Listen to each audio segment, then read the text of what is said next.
Assalamualaikum warahmatullahi wabarakatuh. Halo guys, bertemu lagi dengan saya Dewi Nursani dalam pelajaran akuntansi. Sebelum memulai pelajaran hari ini, kita berdoa dulu yuk. Let's open our program by reciting basmalah together. Bismillahirrahmanirrahim. Semoga pelajaran hari ini berjalan dengan lancar ya. Simak video ini sampai akhir ya guys.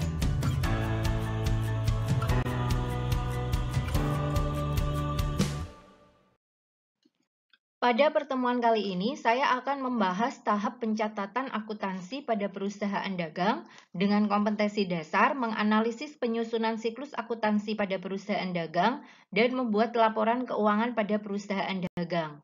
Sedangkan indikator pencapaian kompetensinya adalah menjelaskan pengertian jurnal khusus pada perusahaan dagang dan mencatat transaksi ke dalam jurnal khusus. Seperti pada perusahaan jasa, pada perusahaan dagang, transaksi dapat dicatat dalam jurnal umum. Penggunaan jurnal umum dilakukan setiap kali transaksi terjadi, sehingga penggunaan jurnal umum menimbulkan kesulitan karena transaksi pada perusahaan dagang itu lebih kompleks. Nah, jurnal umum hanya dapat digunakan untuk perusahaan yang berskala kecil.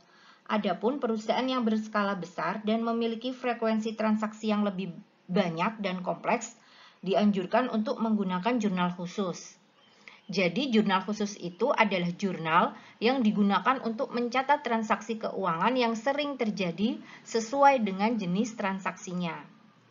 Penggunaan jurnal khusus akan lebih menghemat waktu, tenaga, dan biaya. Selain itu, memungkinkan adanya pembagian tugas atau pekerjaan dalam pencatatan yang dilakukan oleh beberapa orang, sehingga proses pencatatannya lebih efektif dan efisien. Adapun perbedaan dari jurnal umum dan jurnal khusus, yang pertama dari sisi bentuk.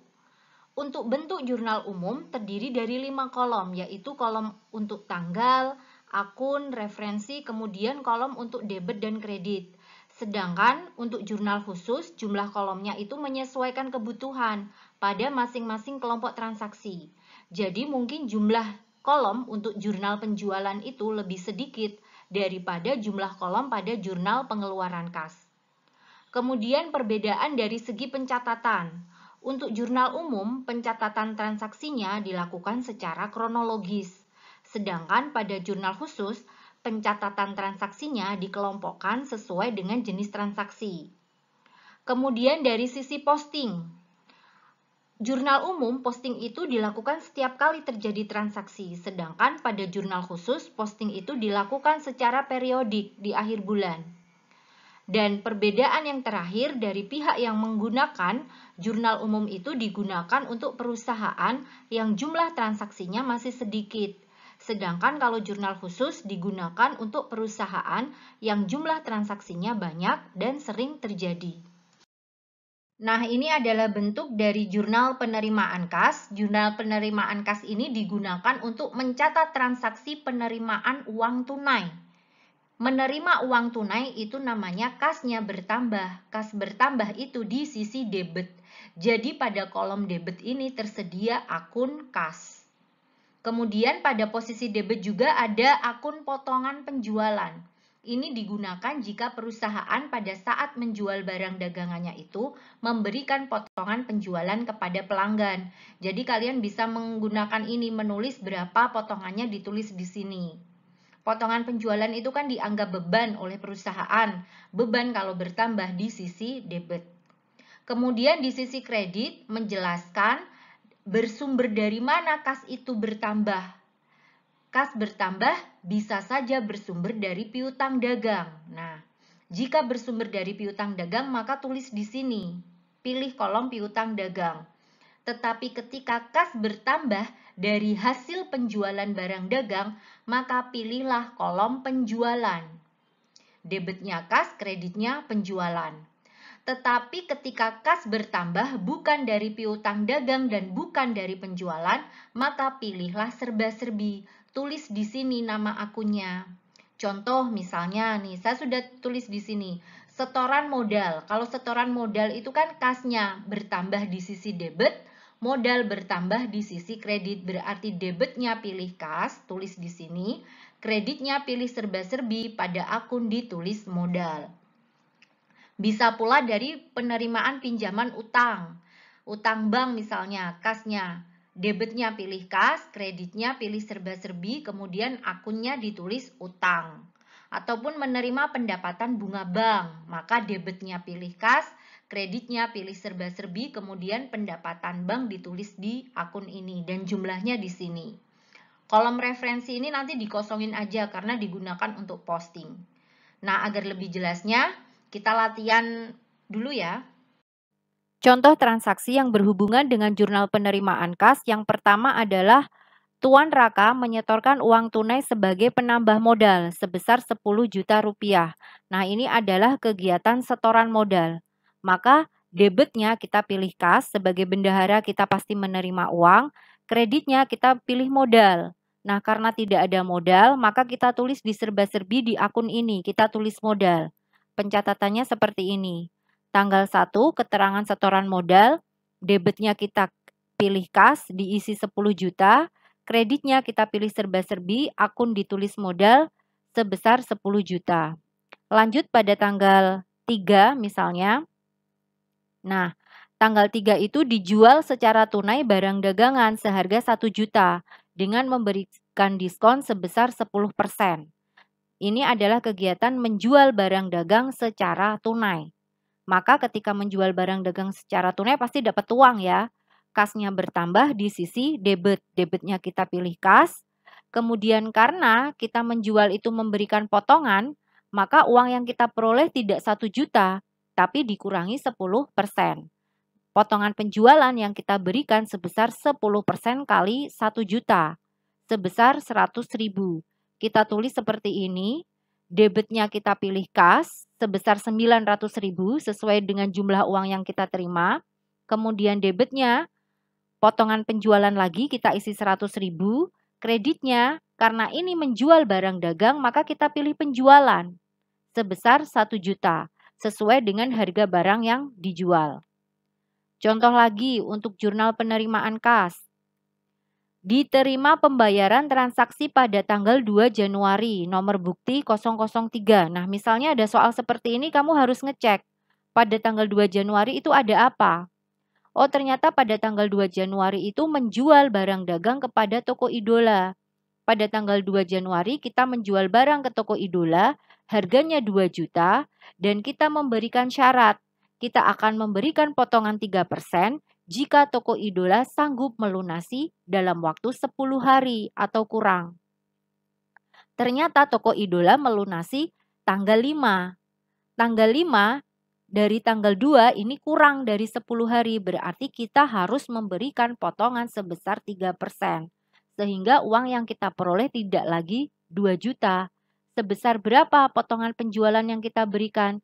Sebesar 3% kali 2 juta, yaitu sebesar 60.000. Sehingga uang kas yang kita terima hanya sebesar 1.940.000. Pencatatannya seperti ini. Tanggal 5, keterangan diisi toko idola, debitnya kas kita isi sebesar uang yang kita terima 1.940.000 dan potongan penjualan kita isi 60.000. Kreditnya kita pilih akun piutang dagang karena ini bukan transaksi penjualan tapi dari transaksi pelunasan piutang. Sebesar berapa? Sebesar piutangnya secara utuh. Nah, ini sebesar 2 juta. Seperti itu ya. Nah, kalau sudah selesai, jangan lupa dijumlah. Sisi debit dan kredit harus sama. 12.840 ditambah 160.000, hasilnya harus sama. Karena di sisi kredit itu hasilnya 13 juta, di sisi debit juga ini kalau dijumlah hasilnya 13 juta. Jadi begitu cara cross check-nya. Nah, bentuk jurnal khusus yang kedua yaitu jurnal pengeluaran kas. Nah, seperti ini jurnal pengeluaran kas. Jurnal pengeluaran kas ini digunakan untuk mencatat transaksi pengeluaran uang tunai. Mengeluarkan uang berarti kasnya berkurang. Kas berkurang itu pasti ada di sisi kredit. Nah, kreditnya ada kolom untuk kas. Dan juga pada sisi kredit disediakan kolom untuk potongan pembelian. Jadi, potongan pembelian ini digunakan jika ketika kita membayar atau membeli suatu barang, kemudian kita dapat potongan, Nah, potongan pembelian itu ditulis di sini berapa harganya atau berapa besarnya. Kemudian pada sisi debit, jurnal pengeluaran kas ini diisi dengan informasi dari mana atau kenapa kas ini bisa keluar. Kas ini keluar itu karena kegiatan apa? Pertama, mungkin karena melunasi utang. Nah, ketika kas keluar itu melunasi utang, maka kalian pada sisi debit pilih utang dagang. Kemudian kenapa kas ini keluar lagi? Mungkin untuk membeli barang dagang secara tunai. Maka ketika transaksi seperti itu kalian pilih debit yang sisi pembelian. Kolom pembelian ini. Kemudian uang perusahaan itu keluar jika bukan karena utang dagang dan jika bukan karena membeli barang dagang, maka gunakan serba-serbi. Nah, biasanya digunakan untuk apa? Uang kas itu keluar. Misalnya saja digunakan untuk membayar beban, beban sewa, beban gaji, beban listrik, maka gunakan serba-serbi. Debitnya pilih serba-serbi, kemudian nama akunnya ditulis di sini. Bisa pula uang kas itu keluar karena pemilik mengambil uang perusahaan. Namanya adalah prive. Maka gunakan debit serba-serbi, kemudian akun di sini ditulis prive dan jumlahnya ditulis di sini. Agar lebih jelasnya kita latihan ya. Contoh soal yang berhubungan dengan jurnal pengeluaran kas yang pertama adalah kegiatan membeli barang dagang secara tunai. Nah, seperti pada soal tanggal 1 ini, membeli barang dagang kepada toko abadi seharga 200.000 secara tunai dan memperoleh diskon sebesar 10%. Jadi pada sisi debit kita pilih pembelian, kita isi yang di pembelian karena ini membeli barang dagang. Di sisi kredit pasti kita pilih kas karena jurnal pengeluaran kas. Tapi hati-hati, tidak kita isi sebesar 200.000 karena ada potongan sebesar 10%. Jadi potongan pembelian pun harus kita isi 10% kali 200.000 yaitu sebesar 20.000. Nah, seperti ini pengisiannya. Jadi uang yang dikeluarkan hanya sebesar 180.000. Tanggal 1 keterangan toko abadi debitnya kita pilih pembelian. Soal lain, pada tanggal 3 dibayar sewa gedung untuk 1 tahun sebesar 1.200.000.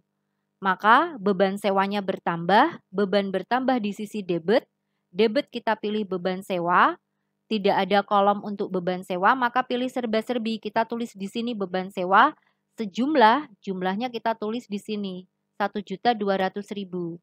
Nah, seperti ini. Kreditnya pasti kita pilih kas, sebesar 1.200.000. Soal lain, misalnya pada tanggal 5, dibayar uang sebesar 500.000 untuk membeli perlengkapan kantor. Membeli perlengkapan secara tunai, maka perlengkapannya perlengkapan bertambah di sisi debit, debitnya kita pilih perlengkapan. Nah, tidak ada perlengkapan, maka kita pilih serba-serbi. Di akun kita tulis perlengkapan sebesar 500.000, kreditnya kita pilih kas sebesar 500.000. Contoh lain lagi, misalnya pada tanggal 7, pemilik mengambil uang untuk kepentingan pribadinya sebesar 200.000. Kas keluar lagi. Karena pemilik mengambil uang, namanya prive. Prive kalau bertambah di sisi debit, debitnya kita pilih prive. Nah, tidak ada, maka pilihlah serba-serbi. Di sini kita tulis prive sebesar 200.000. Kreditnya pasti kas sebesar 200.000. Soal lain lagi, pada tanggal 9 melunasi pembelian barang dagangan pada tanggal 2 Januari. Nah, kalau ada soal seperti ini kamu harus cek. Lihat soal pada tanggal 2 Januari. Nah, saya hadirkan di sini pada tanggal 2 ternyata membeli dari toko kasih peralatan kantor seharga 500.000.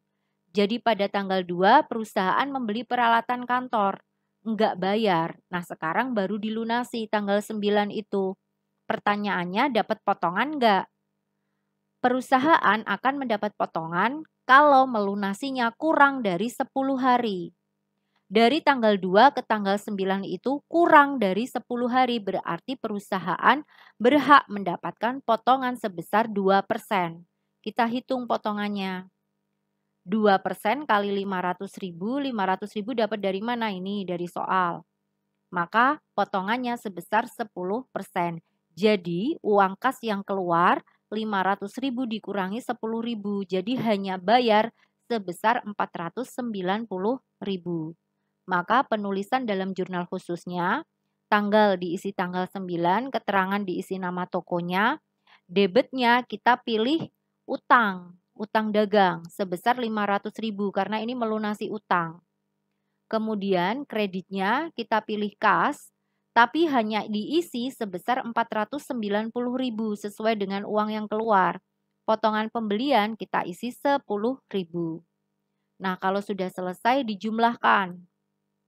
Sekalian untuk ngecek ya. Nah ini saya jumlahkan dulu.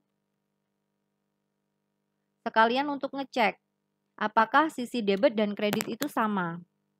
Nah, ini di sisi debit kan ada utang dagang 500.000, kemudian pembelian 200.000, kemudian diserba-serbi 1.900.000.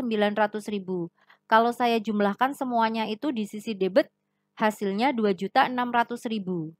Kita cek di sisi kredit, kas hasil akhirnya adalah 2.570.000, potongan pembelian hasil akhirnya 30.000. Kalau saya jumlahkan, sama dengan sisi debit yaitu 2.600.000. Jadi harus selalu dicek sisi debit dan kredit jumlahnya harus sama. Jenis dari jurnal khusus yang ketiga yaitu jurnal penjualan. Nah, bentuknya seperti ini jurnal penjualan. Ada tanggal, nomor faktur, keterangan, referensi, syarat pembelian, kemudian kolom untuk debit dan kredit dijadikan satu kolom. Debitnya piutang dagang, kreditnya penjualan. Kenapa? Karena jurnal penjualan itu hanya digunakan untuk mencatat transaksi penjualan. Maksudnya di sini itu adalah penjualan barang dagang yang secara kredit. Hati-hati.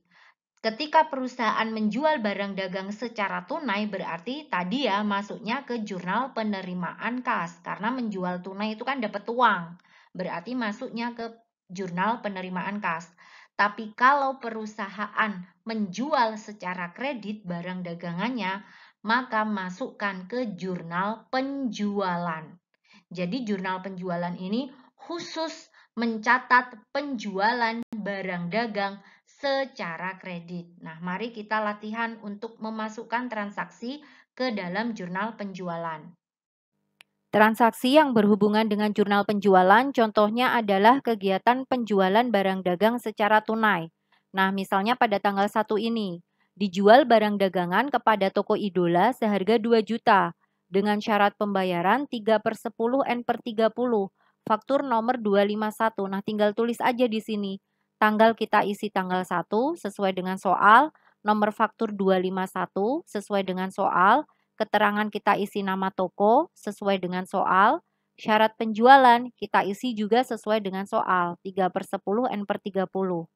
Kemudian angkanya 2 juta ini ditulis sekali aja, karena angka 2 juta ini sudah otomatis masuk ke piutang dagang sebelah debit dan penjualan di sebelah kredit. Lanjut, soal nomor 2. Dijual lagi barang dagang kepada UD Lintang seharga 3 juta dengan syarat pembayaran 3/10 N/30. Tinggal ditulis aja. Mungkin jurnal khusus yang paling mudah itu jurnal penjualan ya, karena kita tinggal mencatat aja dari soal. Tanggal 2, nomor faktur 252, keterangan UD Lintang, syarat penjualan 3/10 N/30 sama dengan soal, jumlahnya 3 juta sama dengan soal. Contoh lagi, biar lebih paham. Dijual secara kredit barang dagangan seharga 4 juta kepada toko Sahara dengan syarat pembayaran 2/10 N/30. Nomor fakturnya 253. Nah, tinggal nyalin aja tanggal 3, nomor faktur, toko Sahara, syarat penjualan sebesar 4 juta. Kalau sudah selesai, jangan lupa dijumlahkan. Tidak perlu dicek debit kreditnya karena pasti sama. Karena menulisnya kan hanya satu kali. Adapun bentuk terakhir dari jurnal khusus yaitu jurnal pembelian. Jurnal pembelian ini digunakan jika perusahaan mencatat transaksi pembelian secara kredit. Membeli secara kredit, membeli apapun itu, tidak hanya barang dagang.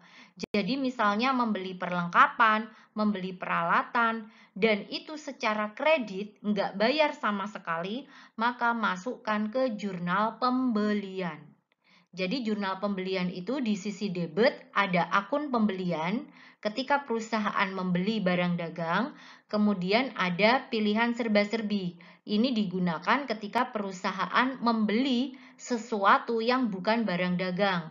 Tadi misalnya membeli perlengkapan, peralatan yang pembelian tersebut dilakukan secara kredit. Kemudian di sisi kredit hanya ada kolom untuk utang dagang. Karena yang namanya jurnal pembelian itu membeli secara kredit. Kredit itu artinya nggak bayar. Nggak bayar itu artinya utang bertambah. Utang bertambah itu ada di sisi kredit. Langsung ke soalnya ya. Contoh soal yang berhubungan dengan jurnal pembelian yang pertama misalnya ketika membeli peralatan secara kredit. Nah, ini soal pada tanggal 1. Dibeli dari toko kasih peralatan kantor seharga 1 juta dengan syarat. Jadi kalau ada pembelian kemudian ada syaratnya, pasti pembelian secara kredit. Kemudian kamu cek membeli barang dagang atau membeli selain barang dagang. Ternyata pada tanggal 1 ini membeli peralatan, maka peralatan kantornya bertambah. Peralatan bertambah itu di sisi debit. Debitnya kita pilih peralatan. Nah, karena tidak ada peralatan di sisi debit ini, maka kita pilih serba-serbi. Di akun ini kita tulis peralatan. Kreditnya pasti utang dagang ya, karena tidak ada pilihan lain. Penulisannya, jurnal khususnya pada tanggal 1 seperti ini. Tanggal kita tulis tanggal 1, nomor faktur 085 dari soal, keterangan kita isi nama tokonya, syarat pembelian kita isi 2/10 N/30, debit yang kita pilih adalah serba-serbi, pada akun kita tulis peralatan sejumlah 1 juta. Kreditnya pasti kita pilih utang dagang. Soal lain, misalnya pada tanggal 2, diterima faktur dari CV Andika untuk barang yang dipesan seharga 2 juta dengan syarat pembayaran 2/10 N/30. Jadi pada tanggal 2, barang yang dipesan oleh perusahaan itu datang. Dengan syarat, ada syaratnya. Berarti membeli enggak bayar. Membeli enggak bayar itu masuk ke jurnal pembelian. Penulisannya seperti ini. Debit yang kita pilih, pembelian. Karena membeli barang dagang.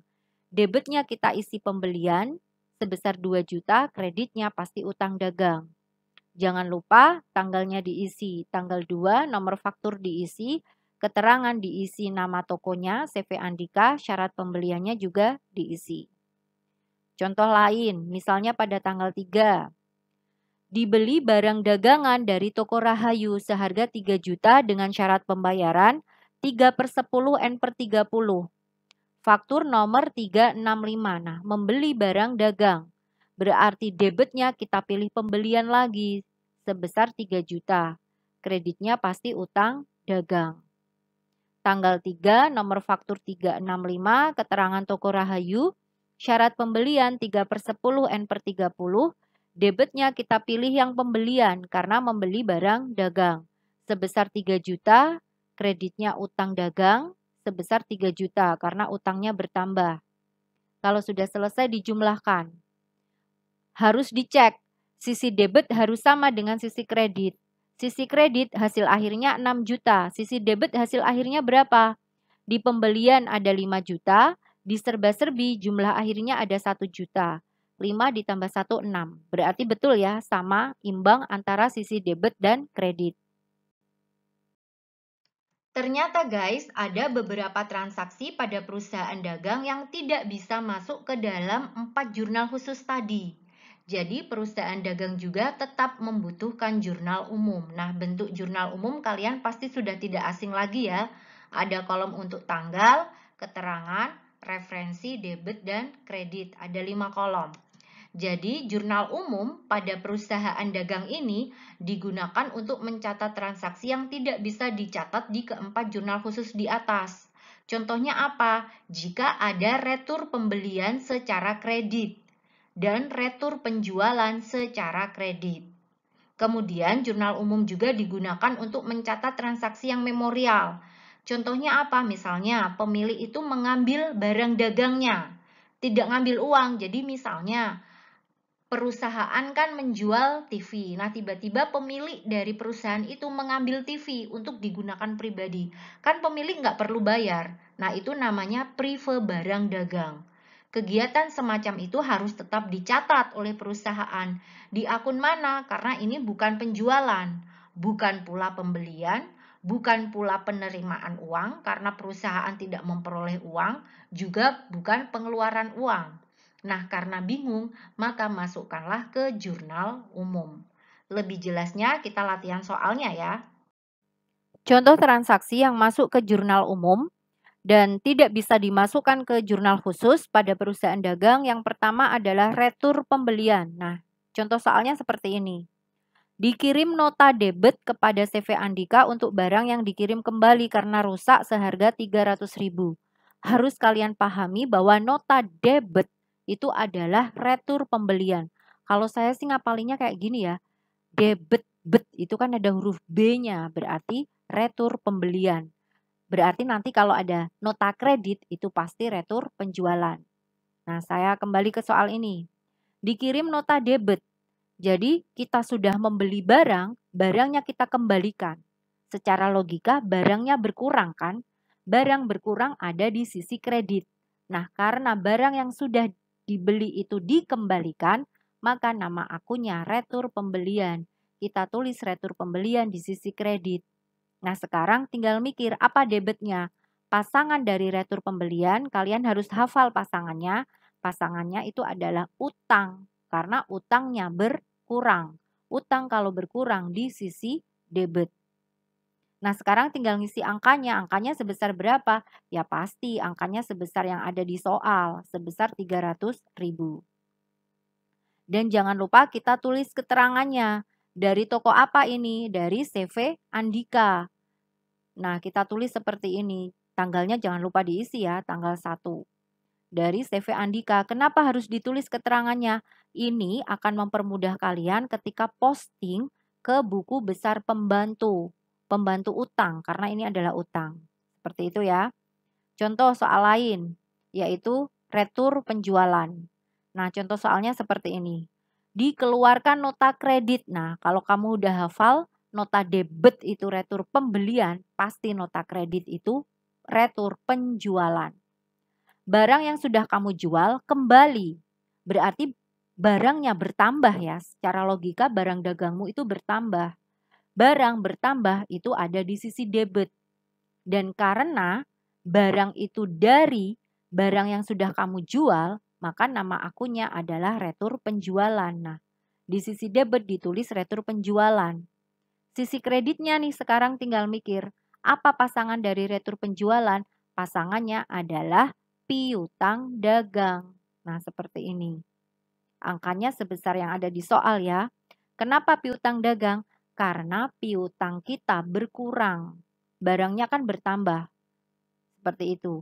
Dan sekali lagi jangan lupa ditulis nama tokonya untuk mempermudah posting ke buku besar pembantu piutang.